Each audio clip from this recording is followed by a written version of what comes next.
Hello everyone, the third part is about the details. First, leave in at once a layer on the top of the head.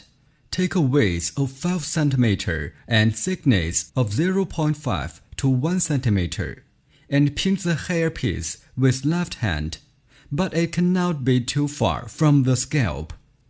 When the hair gun can be put into the hairpiece, then it will be okay.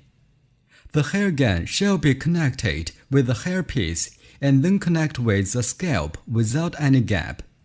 The locking part shall be parallel with the branch line.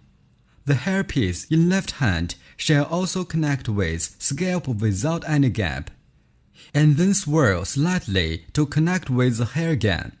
Let the hair enter the locking part.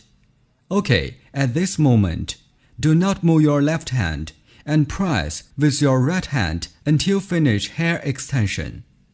Leave hold of your left hand, open the hair extension gun with both hands. Push the block backwards and pinch the hairpiece with your left hand, then take it out.